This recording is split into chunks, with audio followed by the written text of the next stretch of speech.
Hello, everyone, and welcome. I'm so pleased that you were able to join us from all over the world today, and we're excited to take you on a wild adventure to the very top and the very bottom of the globe. My name is Claire. I'm part of the Polar Specialist team here at Explore, and I will be your host for the next hour or so. So, what can you expect from our event today? We're going to give you a short introduction into who we are, and then we'll welcome Billy Heaney, who will talk to us about the incredible polar wildlife, as well as Stefan Danino from the Ocean Albatross and the Ocean Victory, who will give you an insight into what a day on a polar voyage looks like. We'll finish with some time to answer questions and to tell you about a very exciting exclusive offer and a prize draw. But before we get started, just a few tips to make sure everything runs as smoothly as possible. So first of all, everyone is automatically on mute, but we'd love you to make use of the chat and question and answer features. On the chat, it would be great if you could tell us where you're viewing from or who you're watching with, and maybe also what your favorite wildlife encounter at the poles was or would be. If you have any questions that you would like us to answer, please use the question and answer function of this webinar. We have a team of polar experts who will be answering the questions as we go, and we'll keep some of them to be answered during the live Q&A at the end. If you miss anything or need to duck out, no worries. We are recording this event and we'll be sharing the recording along with a summary of the most frequently asked questions. You'll get an email with the offer information and a link to the video by the end of the week. Now, before we get started properly, some of you know Explore very well, but there's also some of you who might not be so familiar with us. We run over 350 small group adventures to more than 100 countries worldwide. We have classic discovery trips, walking, cycling, and family tours, all with small groups, expert local leaders, and unforgettable experiences. We also offer polar voyages, and that's what we'll be focusing on today. So why would you choose Explore for your polar voyage? Well, we've recently received a Platinum Trusted Service Award from FIFO because our customer reviews are over 4.5 out of 5. And we're also a B Corp accredited company, which means we are equally invested in the planet and people as we are in profit. We aim to offer unforgettable experiences, and we want for you to spend as much time as possible off the ship, experiencing the amazing landscapes and wildlife. All our polar ships have an onboard team of highly experienced expedition crew and naturalist guides. The size of our ships is very important. Our ships carry up to 200 passengers. Traveling on a smaller ship means you spend much less time waiting to embark and disembark, and you can also get much closer to the shoreline. Sustainability is at the heart of what we do, and we only work with partners who have the same values as we have and subscribe to the highest environmental and safety guidelines. For now, though, let me introduce you to the people who will be talking to you tonight. I'm delighted that I will be joined by zoologist, wildlife guide, and broadcaster Billy Heaney, and Stefan Danino, who has worked as a guide and expedition leader in both the Arctic and Antarctica for over a decade. Behind the scenes, you've got Eliza, our #1 polar expert in the team, Vanessa, our polar program manager, as well as a range of other people. They'll all be busy answering the questions as we go along. So, before I'm handing over to Billy, I wanted to share a bit of info on what sustainability even means to us. Firstly, perhaps controversially, I'm going to admit that I don't like the word sustainability. I think it's woolly and too vague. Often people hear it and think it's about taking things away. So instead, we try and be more specific on what it means to us. We want something we can refer to when we're making decisions that will help keep us on track. If I could sum up our approach, this is it. We strive to do the right thing for people and for planet. It isn't always easy. We'll get it wrong sometimes, but that's okay as long as we learn and improve. Our busy digital lives have seen us spend less time outside, and right now the world is a little disconnected from nature, but we are nature. It's us, wildlife, our water, and the air that we breathe. When we remember this connection, it's a bit easier to make purposeful decisions that create a positive impact and strive to minimize any negative impacts. So when we're putting a trip together, we're asking, what are the impacts of this trip? Are we working hard enough to minimize emissions? And are we working hard enough to ensure that we're protecting the destination and communities we are visiting? There's nothing quite like the polar trips to get you connected with nature. These pristine environments, so fragile, so important, are a place like no other. So it's vital we travel responsibly. One of the best things we can do is pick the right partners to work with, people who share our values, who understand the importance of protecting nature, who focus on doing the right thing. We know that if we protect the destinations we visit, we're doing our part to ensure future generations can enjoy the same wonderful experiences. With this, I'd like to introduce Billy Heaney. He is a globe-trotting zoologist and broadcaster and has just come back from a trip with the ocean albatross to Greenland. Today, he's going to talk about the incredible polar wildlife. So over to you, Billy. Thank you very much, Claire, and thanks for having me. And hi, everyone.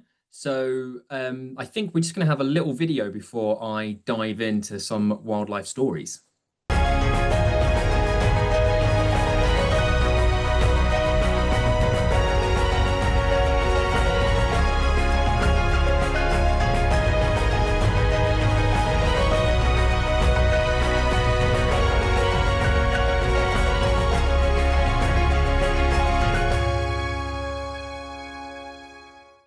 Perfect. Now I think we're properly in the mood. That's a cracking montage. So as Claire said, my name's Billy. I'm just going to run you through some of my wildlife encounters that I've been very lucky to have had pole to pole this year. I feel very lucky that for the first time I've been both below and above the Antarctic and Arctic circles in the same calendar year.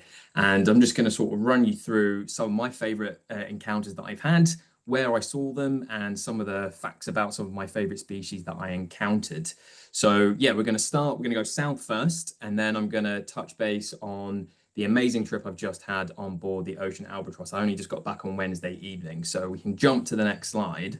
So first things first, we're going to join this chinstrap penguin and we are going to head south. Now, one thing that I loved about heading down to the Antarctic was the fact that your adventure when it comes to wildlife starts before you even get on the ship. Ushuaia is an amazing place to kickstart a little bit of wildlife, to get your eyes in gear, you know, seeing giant petrels and a variety of different waterfowl in the harbour. And then once you've done that and maybe had a bit of lunch, you'll be treated to a view like this, the one of either the Ocean Victory or the Ocean Albatross sat waiting for you in the harbour, ready to cross the Drake Passage, which for me was an absolutely phenomenal experience. And we jumped to the next slide, and it was the first time I ever saw a wandering albatross. Now, the great thing about the Drake is the sheer variety and diversity of seabirds that you're going to see as you're crossing that distance. It's like the equivalent of crossing London to Berlin is the distance that you do when you're crossing the Drake, and it's fantastic for wildlife. We had a number of different whales as we got there, but the main thing I wanted to touch on was the variety of bird life. So we had, you know, the seabird, the biggest seabird in the world with the largest 3-meter wingspan, the wandering albatross. As we jump to the next slide, arguably my second favorite was the light-mantled city albatross. And what was special about this bird was that it kept circling the boat for quite a long time as we were crossing through the Drake. But you get your eyes in gear watching seabirds, and then on the next slide, there's a little taste of what you can expect once you get down there.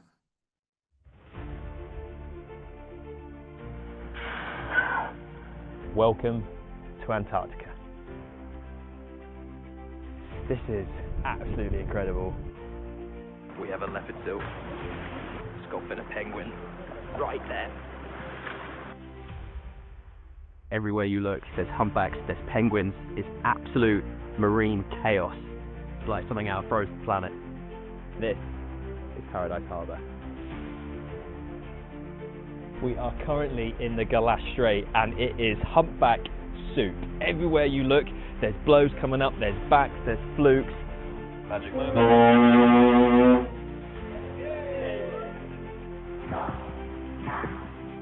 Just had type B orca all around the boat. My heart is absolutely pounding. Right, here we go. Polar punch.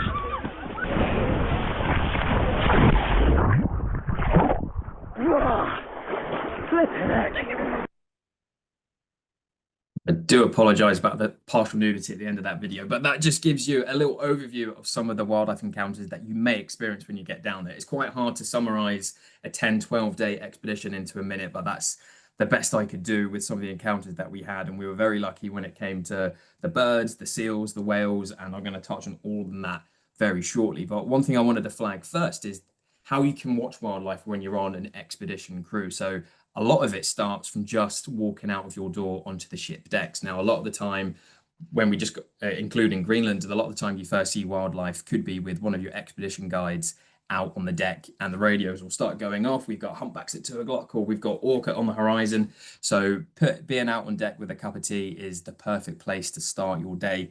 Obviously, as part of your days, you'll be going out on the Zodiacs for landings, or you'll be doing Zodiac cruises. Now, the Zodiac cruises is where you're going to be the coldest on these trips, but yeah, wrap up warm, and that's where your adrenaline's definitely going to ramp up a gear, particularly if you have a leopard seal swimming right beneath you. But what's also fantastic is when you get time to experience these far-flung places on foot, whether that's walking through the snow past a penguin colony or hiking up a mountain in Greenland. And we'll now dive into the world of penguins on Trinity Island. So this is a Gentoo penguin. And now whilst you're in Antarctica, this is probably the penguin that you're going to see the most of. They're going to be your best mates through your expedition down there. So when we first got down to Antarctica, the first place I landed on was Trinity Island. And we were welcomed by this lovely sight. A lot of them looked a little bit scruffy. This one looked all right still because they started going through their catastrophic molt. I was down there in March this year, so I was at the end of the breeding season. So all the juveniles had fledged and they're all looking a little bit grumpy and hungry because mum and dad have stopped feeding them. But a lot of them also still look quite nice and clean, albeit rather lazy looking. And if we jump to the next slide, this is sort of some of the experiences that you could have from Gentoo sort of just hanging out on the rocks nearby or swimming past your Zodiacs, which is when I took this photo on the left. So the Gentoos are the 3rd largest penguin in the world after the emperors and the kings. They're actually the speed demons of the penguin world. They can reach speeds of about 22 miles an hour under the water. And at one point on the trip, I actually got my GoPro underneath the Zodiac as they were swimming underneath or surrounded by humpbacks. And it really was like a moment out of Frozen Planet. Now, down in the Antarctic Peninsula, the Gentoos are actually doing pretty well. With rising temperatures, the Gentoos are actually doing okay. They like laying their eggs on bare ground. So they're actually doing all right in this situation, but I won't dive too much into that. So, but their numbers are actually expanded in number at the moment. But yeah, they've got some pretty cool feats. They can hold their breath for 7 minutes. They can dive to 200 meters. And as I said earlier, they are the fastest out of all our penguins. But it won't just be Gentoos that you see on the Antarctic Peninsula. You'll see some of their cousins, the Adelies. We saw these on one day down by Detail Island, where we went to an old UK base, which was that was fascinating. And we got crab-eater seals, but we also went round the island and we had the most dapper birds below the Antarctic Circle, the Adelies. Very comical looking, but they were lots of fun to watch. But then you've also got the stonebreaker penguins, which is their nickname, the chin straps. Obviously, they've got that nice iconic black line going under their chin, but they're nicknamed the stonebreaker penguins, not because of what they do with stones, but because their screech is so loud that it's said to break stones. And we encountered them a couple of times.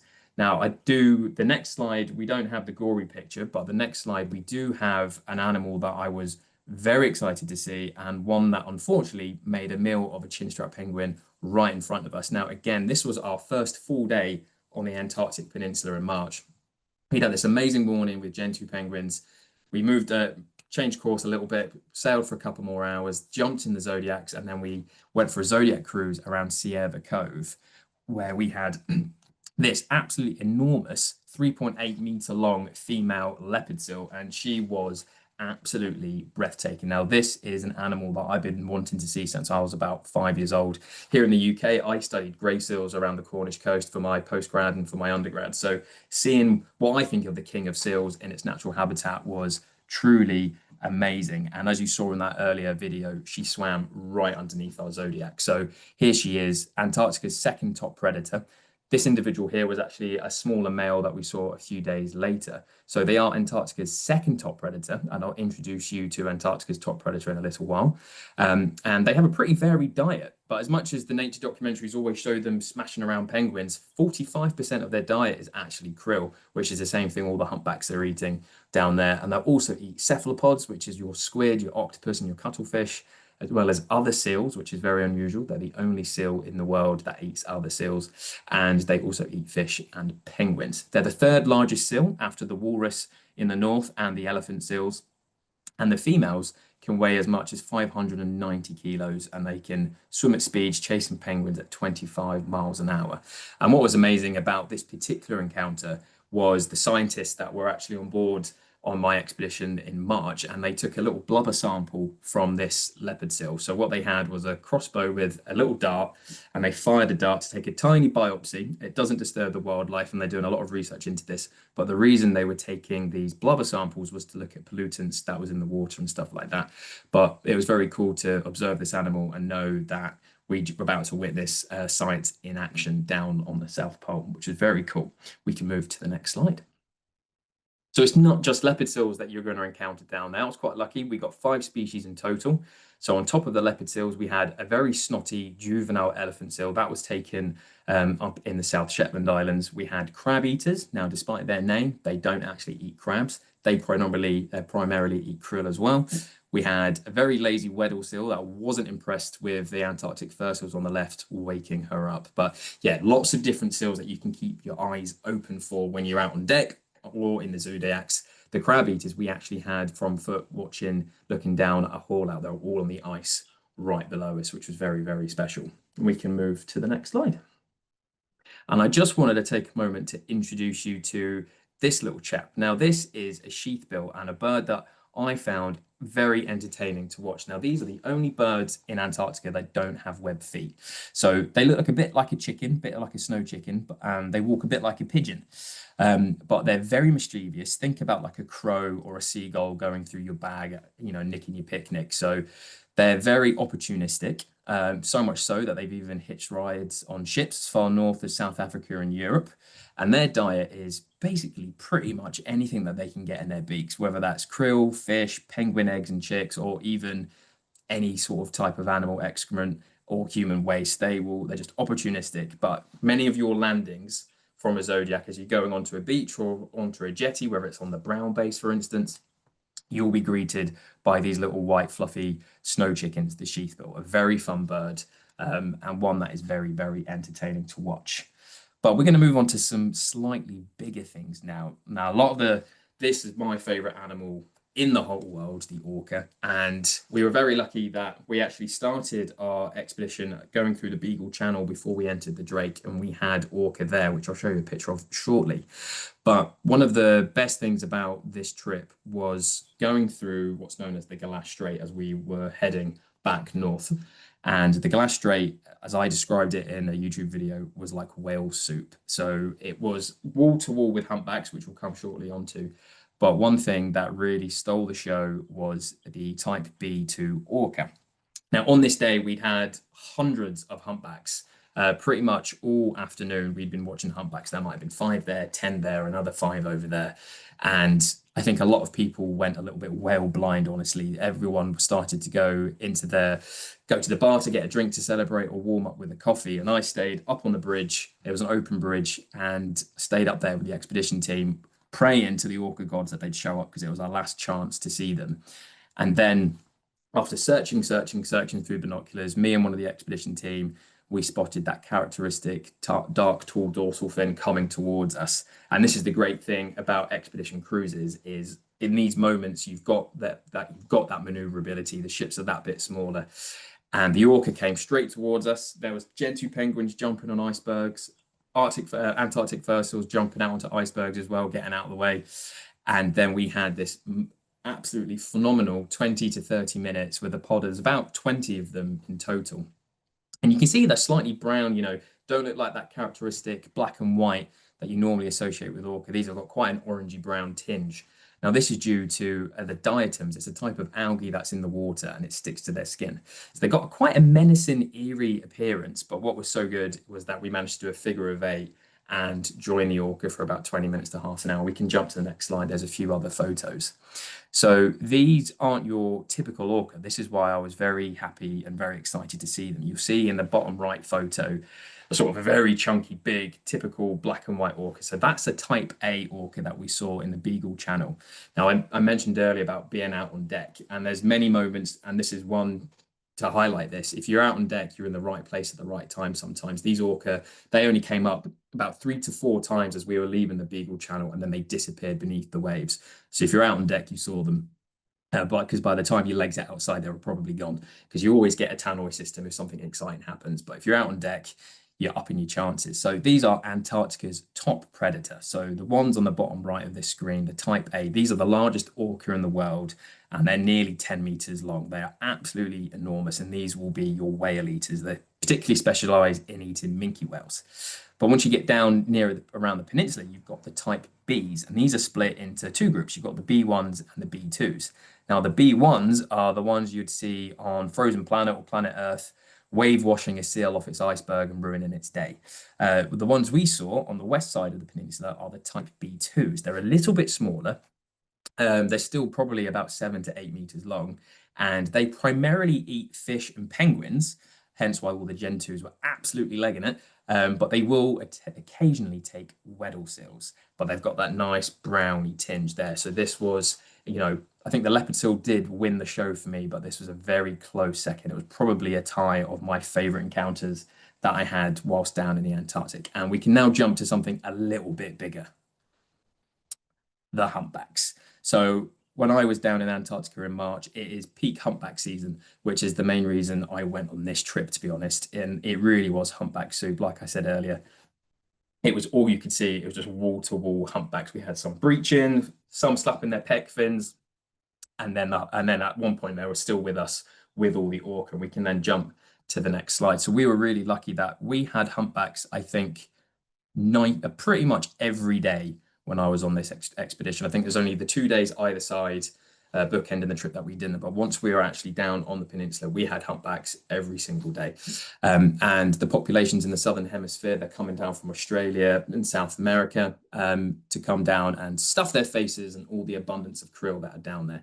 So on the western side of the Antarctic Peninsula, in the little area that we visited, about 3,000 humpbacks come to that particular location each year, and there's about 50,000 of them in the wider southern hemisphere. And what's really amazing about humpbacks is their tail flukes. The underside of their tail fluke is like their fingerprint. It's their unique marker. So you can get involved with citizen science whilst you're on an expedition cruise. If you get a really nice clear photo of the underside of their tail fluke, you can submit that to Happy Whale, and it may take a couple of weeks, but you can get the information back, and they will identify that whale from their database and tell you what you've seen, who you've seen, and where they've been. So that's just a very brief whistle-stop tour of some of the amazing wildlife that I saw down south. But more recently, I only just finished doing the washing yesterday because of, it's been raining here in the UK. I've just got back from Greenland, and it was absolutely amazing. And some of the colors here, this is the Queen Marie Valley on the sort of southeast coast, and it was phenomenal. We had Arctic char swimming up that river. And this is the place where we had Arctic fox prints, and we even had polar bear cub prints down on the riverbank as well. So we can press on to the next slide. So yeah, I've recently got back. There's the 29th of August to the 10th of September. There was home sweet home. There's the ocean albatross looking absolutely stunning there. And yeah, we can slide along one. Very much. And here's some highlights. This is absolutely incredible. Humpbacks and fin whales right in front of us. Welcome to Greenland. Can't quite believe this. It's my first full day and I have muskox at the top of this ridge. The eagles are right above us. Well, we're currently sailing through the Prince Christian Sound. At its narrowest, it's only 500 meters across. It stretches for about 60 miles, and the peaks around us can reach as high as 2,200 meters. And then my favorite sound on an expedition cruise ship, there's Orca at 3 o'clock. Polar bear prints. And it's a bit of a treat, albeit a very stinky one. What an amazing place. It really, really was an amazing place. So we'll come back to the whales because I think I had my lucky whale pants on because we had heaps of whales on this trip, which was mind-blowing. But we'll come back to that because first I want to talk about one of the hairiest and shaggiest of the Arctic wildlife. Now, we actually touched down. We left Copenhagen on a chartered plane and we landed in Kangerlussuaq, and we were taken straight out in some huge 4x4 trucks up to an area they call Reindeer Glacier. We very briefly got some drive-by reindeer that morning, but what happened on the way back as we were coming back to meet the ship is up on this ridge side, we had about 13 muskox all sort of just passing through over the ridge and having a scoff on some of the vegetation. And we can just jump to the next slide. So I was very excited to see these animals. It's a mammal that I never thought I'd see, not particularly at the start of this year. And it's, yeah, they're built like a small bison and they're a relic from the Ice Age. Now, they can weigh as much as a grand piano. So they're more closely related to sheep and goats than they are oxen. And in the Kangerlussuaq area, there's roughly 20,000 of them. And what I love, and I'm really sorry if I pronounce this wrong, Stefan can correct me when he comes on, is their Greenlandic name, that Umimak, means the bearded one. And they've got this fantastic hair. It's got 2 layers with that underguard underneath to keep them all nice and warm in the harsh Arctic winter. But yes, before we even got on the ship, we started our adventure with reindeer and some amazing looking muskox.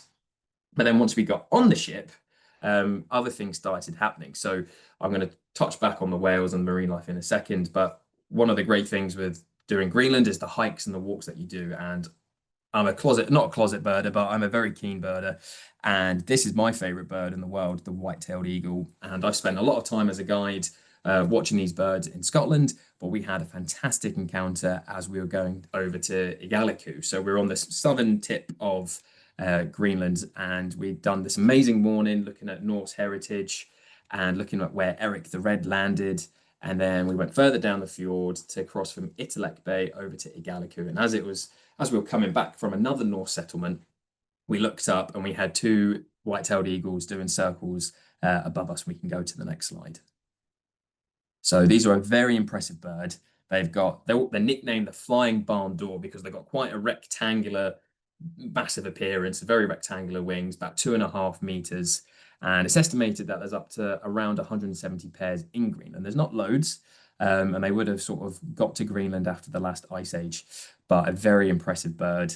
And, you know, they'll be feeding on a variety of different things. They're very opportunistic and they'll eat whatever's seasonally plentiful. And that could be fish, other seabirds such as gulls or sea ducks, even foxes, hares, and, you know, anything that's washed up or that's, you know, washed down a river, some carrion, they'll scoff that as well. But yeah, I spent about half an hour watching these birds. I think I was last back on the Zodiacs to get back on the boat that day because I was too busy watching these eagles, and we can jump to the next slide.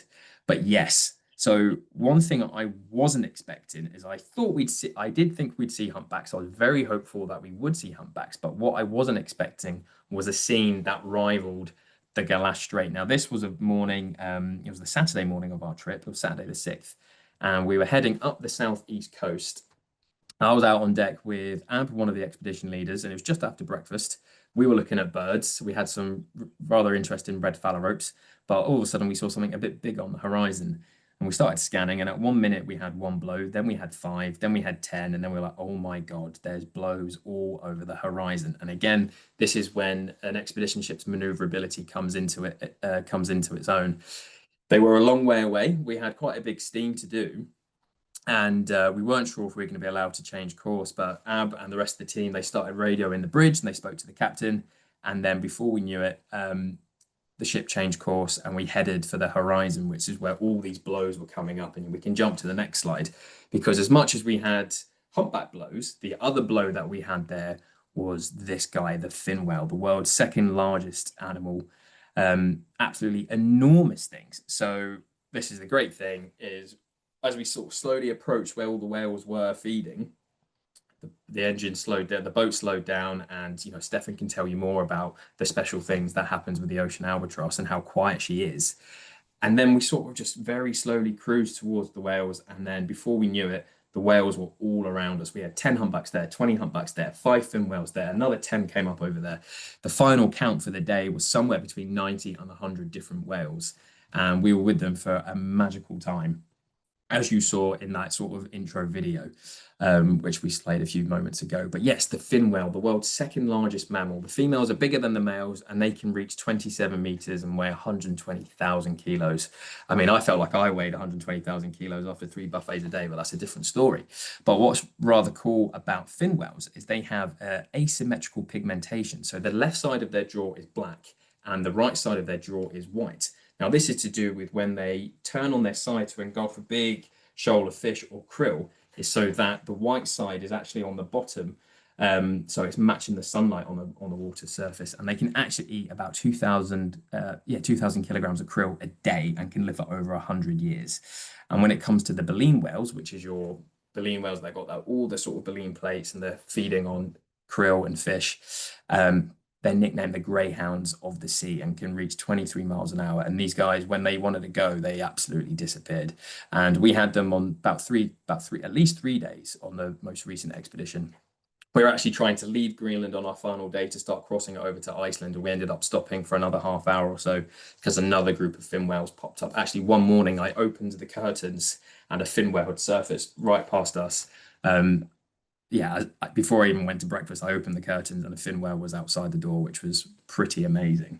But we're going to go ashore now and show you one of Greenland's most iconic faces. This is the Greenland dog, and you'll see these on quite a number of occasions when you visit the settlements. And this was the amazing thing about visiting Greenland, is you get to go to towns and villages and meet the local people, get talking to them.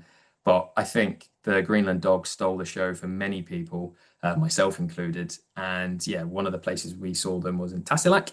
And on the next slide, there's another very cute photo of a puppy with its mum. And yeah, these are one of the purest and most isolated dog breeds in the world. And one thing to flag here is that you always need to ask permission before approaching or petting these dogs. They are working animals and not pets. So we had all these photos, we had permission from the owners to be there.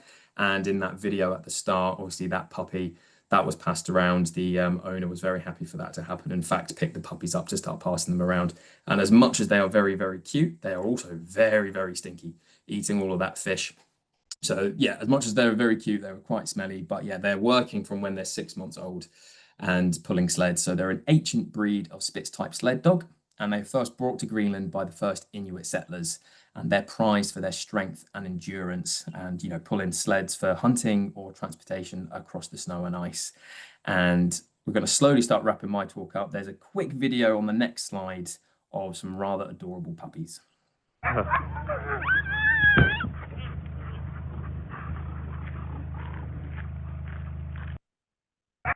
And then one more thing from me. So as much as the wildlife on these expeditions is always fantastic and very exciting, the adventures and the other excursions that you can have on board, whether it be a polar plunge or kayaking, there's so many different activities that you can get involved with. And I'm sure that if you've got any questions, we can come back to that at the end. So I will leave it there. Thank you very much for listening, and I will hand over to Stefan. Hello, everybody. How are we doing? So coming to you from sunny Pembrokeshire, although it's not so sunny. We've just got a big old storm moving in, but hey, autumn's hit hard this year. So my name's Stefan. I have the pleasure of being the guy that gets to design the itineraries for our beautiful ships, Ocean Victory and Ocean Albatross. So I was on board with Billy very recently out in Greenland for the fantastic trip. I think he's put it much better than I have. I think first off, I'm going to talk to you a little bit about what an expedition voyage is actually like, because obviously it's not your traditional cruise. It's not kind of dock in this port the next day and go on this bus tour and that kind of thing. It's much more in-depth exploration and a little bit more remote than your traditional cruise ship. So you can see our beautiful ship there, the Ocean Albatross. Typically, a day exploring in the polar regions, you're going to wake up. We're going to wake you up actually at around about 6:45 in the morning. Obviously, where we go is heavily dictated, not so much by a pre-written itinerary and things like that when we're in the polar regions in the Arctic and Antarctic. It's much more to do with where the weather's good, where the ice is good, and where will give us a window to operate. Also, in the polar regions, we always have to be aware of these things behind me, the polar bears. So before our guests come out ashore, our expedition team, they will be on shore scouting and making sure that everything is safe to get everyone ashore. So we'll wake you up about 6:45. You'll have breakfast served buffet style in the restaurant. And then we will start to get you out on the Zodiacs. So typically, it will vary, of course, depending exactly where we are and what we're doing. But we're going to get you out in the boats bright and early. So you've heard a lot about the Zodiacs. These are these inflatable rubber craft that we use to get around, get ashore in the polar regions. They're originally designed for the military. They're very, very sturdy, very strong. And can carry up to 12 people at a time. So we'll get you out onto the Zodiacs, and where we're going is going to dictate again what exactly we're doing. It might be that we will go ashore for what we call a landing. So there you will be roaming around on shore. Sometimes it'll be a guided walk. Sometimes you'll be roaming in a preset area. And that's going to be led by your onboard expedition team. The other thing that we do quite a lot is Zodiac cruising. So that's where you're not actually going to be getting out of the Zodiac itself. But of course, the Zodiac is faster and can cover a lot more area than you can on foot in the polar regions. So that allows you to explore an area from the water, looking for wildlife, looking for these spectacular vistas, and exploring in places that a much larger ship can't reach. So typically around about 12:30 or so, we'll get you back on board. Lunch will be served on board.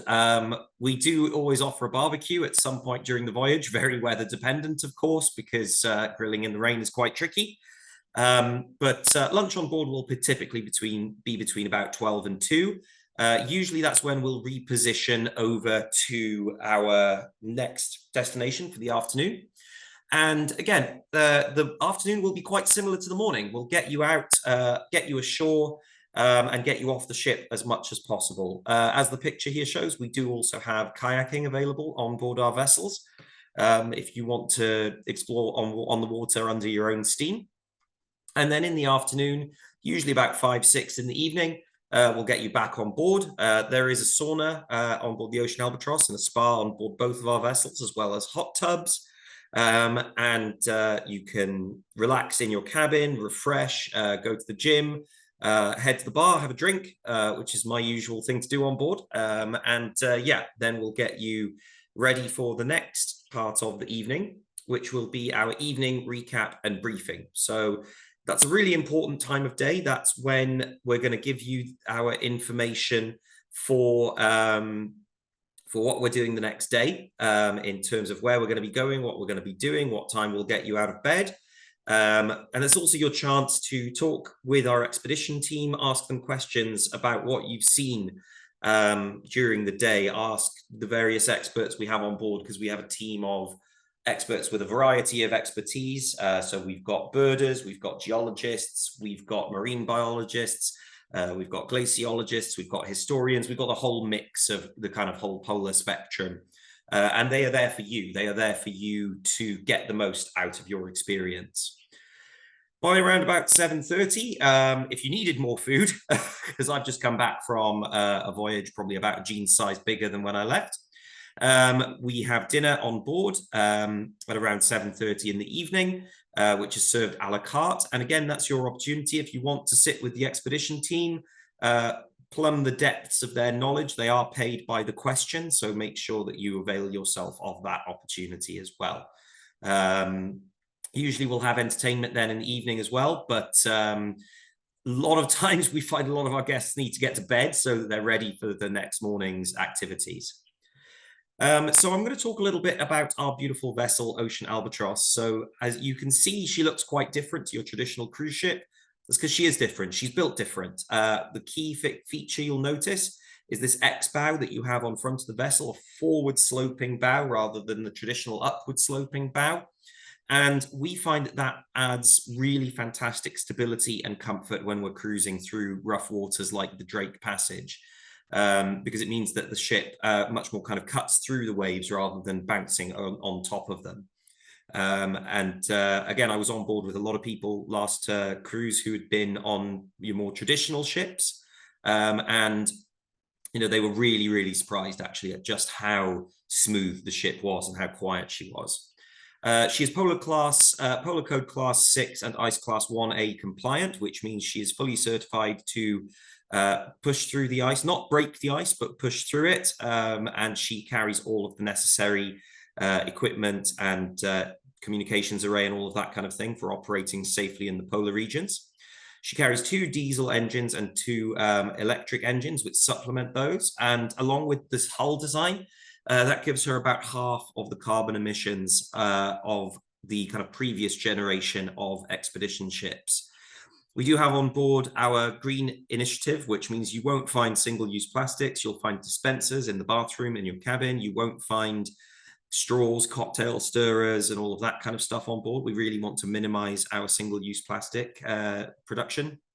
And on board, of course, she is at the end of the day a little cruise ship, so you will find all of the amenities that you would expect to find on a cruise ship in the 4-star plus category. So she has a fantastic bar on board, the Nordic bar, which is usually where you can find me. She has the Ocean Boutique on board. They've got everything from toothpaste to spare waterproofs through to souvenirs and all of that kind of stuff. We have the observation lounge up on deck 8, which is one of my personal favorite spaces on board the ship, where you've got a full kind of 270-degree view of what's in front of you. And she also has these 2 fantastic hydraulic platforms at the front of the ship, which are just above the waterline, which we can lower when we're cruising through somewhere particularly scenic, so that you can get a view closer to the water. As I mentioned, she does have on board a spa, a wellness area, and a gym, as well as a modern lecture lounge where you'll be probably every day of the voyage learning from your expedition team. And she has on board 94 comfortable staterooms. We do have a variety of single staterooms available for solo travelers. We do also have triple options as well as family options, as well as some more suite options for those who are looking for a bit more of a luxury stay. All cabins on board have an ocean view. There are no inside cabins, and almost all of them, except those on deck 3, do have a balcony as well. There are 2 restaurants on board. So the restaurant at deck 5 aft, which is the main restaurant, and then we have our specialty observation restaurant up on deck 9. And of course, I've named about 3 or 4 different places as the polar, as my personal favorite, but the hot tub is my actual personal favorite. So just to show you what she looks like on board, these are what the cabins look like. So you can see top left-hand side is our category C cabin. So that is what we have most of on board, as you'll see, very, very comfortably appointed with a seating area, desk, TV, queen-size bed or twin beds we can make those into, and full ensuite bathroom as well. Loads and loads of storage space for all your gear. And then top right and bottom left pictures are examples of one of the suites that we have on board, a little bit larger with a separate, what's the word I'm looking for, bedroom and living area. And then one of the balconies on board there. You will need to wrap up, but it's a fantastic place to watch the wildlife from. So these are what the public spaces look like on board Ocean Albatross. So top left-hand side, we have the main restaurant, where you'll generally be having your evening meals if you're not in the specialty restaurant, and that's where breakfast and lunch are served as well. Top right is the library we have on board, full of polar literature. It generally is nice and quiet in there, so if you need a bit of a break from everyone, that's the place to go to chill out and read and relax. Bottom left-hand side is the hot tubs and the pool area. And bottom right-hand side there, that's the panorama lounge that I mentioned, this beautiful panoramic view with comfortable seating, and there is a bar up there as well. So we are at the end of the day an expedition ship. So top left-hand side, you can see there the mud room on board. So that's where you'll get all of your kit on and off before each of the landings. You can see all of the lockers there. There's one per cabin, where you'll store your boots, store your life jacket, store your wet clothes after the excursions. Top right-hand side there, that's the specialty restaurant up on deck 8, which is a little bit more informal, a little bit more of a relaxed vibe. And then bottom left-hand side, you can see these hydraulic platforms that I mentioned that open up just below the water level, so you can cruise through an area and be right close to the water with, again, another advantage of that X-bow is that unobstructed view that you get in front of the bow. And then our outdoor seating area there on deck 8 is on the bottom right-hand side. So I think that's more or less all from me. A picture of our beautiful girl there. I think that's a picture from Svalbard, judging by the snow. And I'll hand over to my next colleague. Thank you very much, everyone.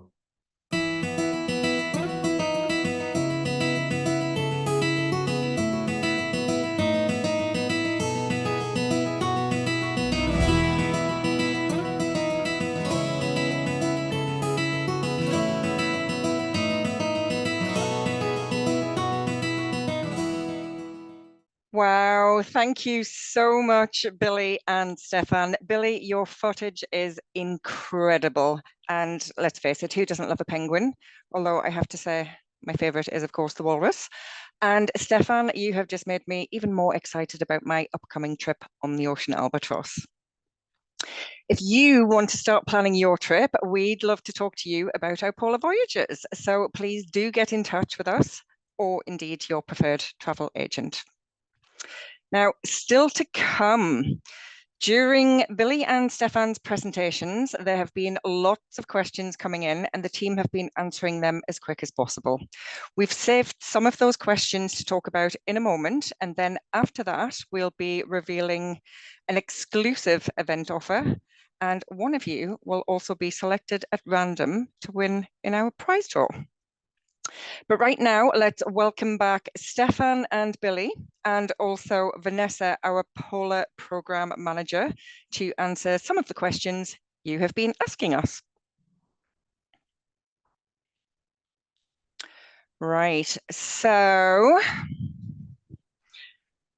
our first question is from, let me see.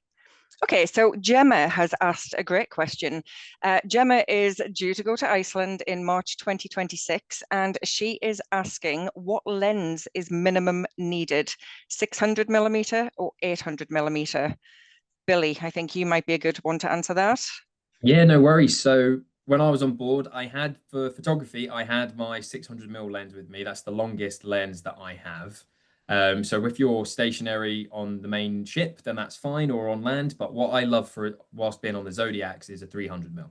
Just while everything's moving a bit more and you've got that maneuverability if you're going around ice, or, you know, particularly in Antarctica, there's penguins all around you.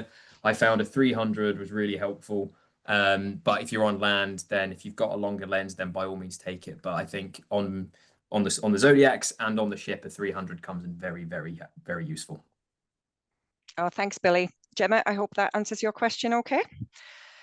So next we have, in terms of cabin options, can you tell me how it works for single travelers on board? I think, Vanessa, you might be able to answer that one. Yes, hello everyone. So there are solo cabins available on both the Ocean Albatross and the Ocean Victory. There are 6 solo cabins available on each ship, but they do get booked up very quickly. So we'd recommend booking early to secure the cabin availability and also the price. The other option is to match you with another solo traveller on board the ship, so in a male or female share cabin, and that's available from the triple cabins upwards. And then lastly, you can also pay a solo supplement on any cabin type, with the exception of triples, to have sole use of that cabin. Excellent. So lots of choices, basically. So choices, exactly. Lots of choices. Okay, so next we have a question from Amy. So Amy is asking, how do the animals react to the presence of humans? Stefan, do you want to answer this one? Yep, sure, no problem. Really, it depends where you are.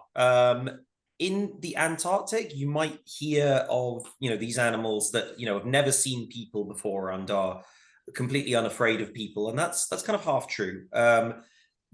These animals aren't dumb. They are used to people. They know what people are. But the key thing is they know that people aren't a threat. So when you go to Antarctica, for example, obviously there are distances and rules and regulations about how close we can get to these animals, which you will follow. But the thing is that these animals don't fear people because people have never presented a threat to them. So generally, if you're not getting too close and disturbing them, they're just going to be going about their business. In the Arctic, it's a little bit different because there are areas in the Arctic where wildlife is hunted as part of traditional hunts. So that wildlife tends to be a little bit more skittish and scared of people, particularly in Greenland. In Svalbard, again, the wildlife has not been hunted for a very long time, so it does tend to be quite unafraid of people. Yeah, but in terms of wildlife, I would say my top 2 destinations would be Antarctica and Svalbard, and certainly for kind of culture, history, scenery, my top pick would be Greenland. Thank you, Stefan. Right, there's one other question that seems to come around fairly often. So we have had some questions about travel sickness / seasickness. Who fancies answering that one? Stefan, over to you. I'll take that one, no probs. Yeah, at the end of the day, folks, you're on a ship. Seasickness is a risk. The thing that I would say is, firstly, it's worth it. Crossing the Drake Passage or crossing the Denmark Strait or whatever to get to the polar regions.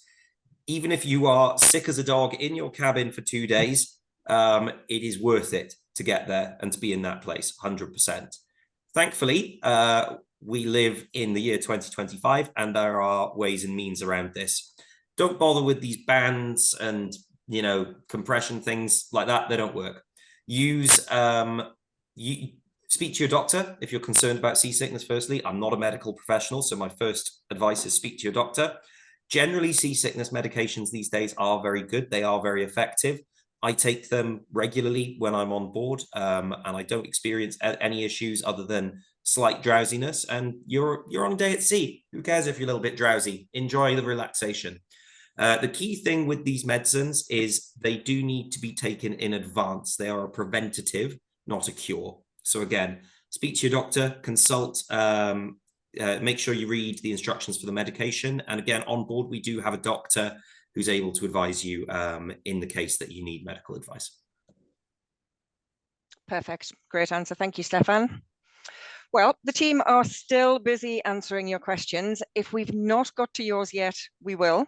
We'll also be sharing some of the most frequently asked questions and answers with the event recording via email by the end of the week. But of course, we're just a call or an email away. So if you want to ask us any additional or indeed more in-depth questions that we can't answer today. Now for our prize draw. So one lucky winner will win a box of lovely wines from our friends at Sea Change. We've selected one of you at random and the winner is, drum roll please, Rosemary Bradley. Congratulations, Rosemary. We will be in touch via email to get your prize sorted. Sea Change wine on the way. So finally, I just want to say thank you everyone for joining us. We really appreciate you spending time with us today. Please look out for that email in the next few days with the recording, details of the exclusive offer, and a short feedback survey. I hope you've enjoyed yourself. I certainly have. Goodbye for now.